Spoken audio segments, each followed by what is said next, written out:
आगे है। व्याघ्र चित्रकऊ, बाघ और चीते दोनों कहते हैं, अरे किम वनराज पदाय सुपात्रम चीयते। अरे क्या जंगल के राजा के पद के लिए अच्छे पात्र का चयन किया जा रहा है। एतदर्थम तो इसलिए तो आवा में भी योग्य, हम दोनों ही योग्य हैं, बाघ और चीता।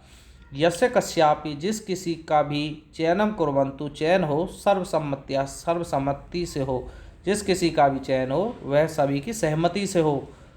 सिंहा शेर कहता, तुष्णिम भवा भो, अरे चुप हो। युवाम अपि तुम दोनों भी मत सदृश हो, मेरे समान भक्षक हो, खाने वाले हो, न तो रक्षक हो, रक्षा करने वाले नहीं हो। तुम दोनों भी मेरे समान वन्य प्राणियों को खाने वाले हो, उनकी रक्षा करने वाले नहीं हो।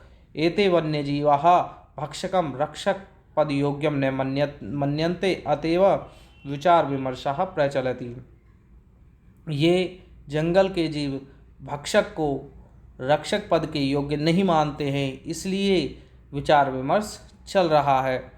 बकाहा बगुला कहता है, सर्वथा सम्यक उक्तम सिंह महोदयना, सिंह महोदय ने बिल्कुल ठीक कहा है। वस्तुतः वास्तव में सिंहेन बहुकाल पर्यंतम शासनम कृतम, शेर ने बहुत समय तक शासन किया।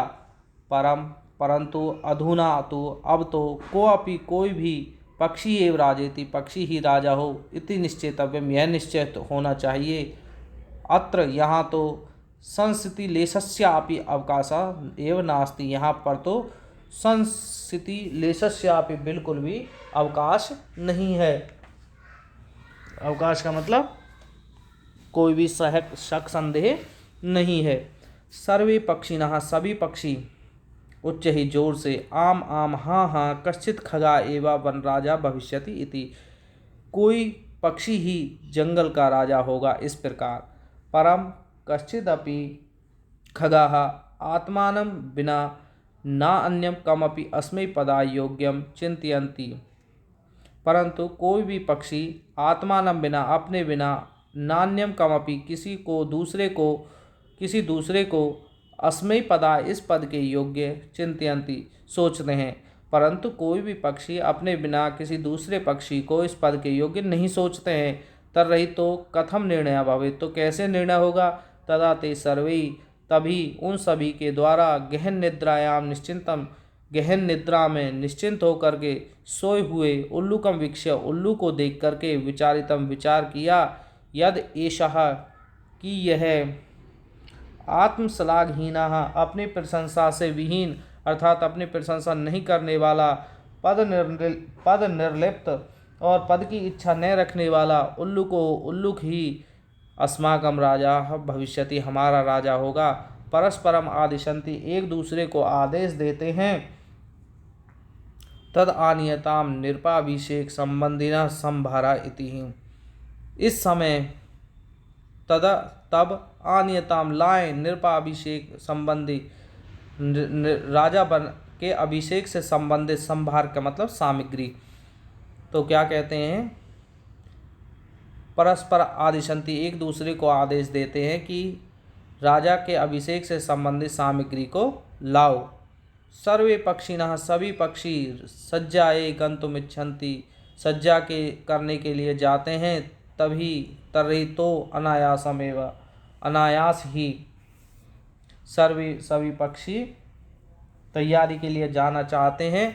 तर्हि अनायास है, एवं तो अचानक ही, का कहा कोआ कहता है, साटहास पूर्णेन स्वस्वरेण, साटहास का मतलब ठाका मारने वाली आवाज़ में। सर्वथा अयुक्तम एतद, यह तो बिल्कुल गलत है।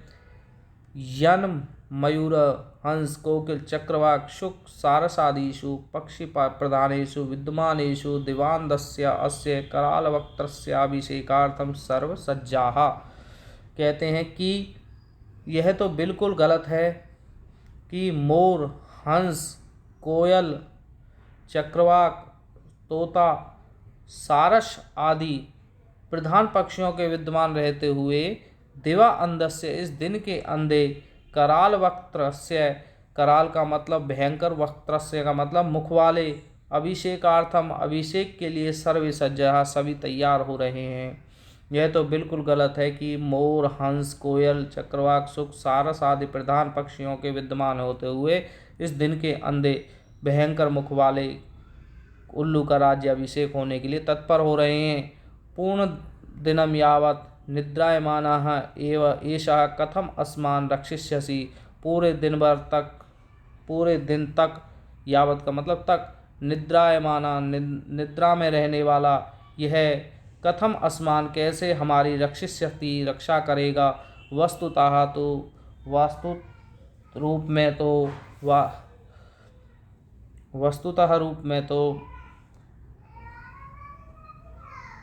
कहते हैं स्वभाव रौद्रम अति उग्रम क्रूरम अप्रियवादिनम उल्लुक निरपति कृत्वा कानु सिद्धिर भविष्यति।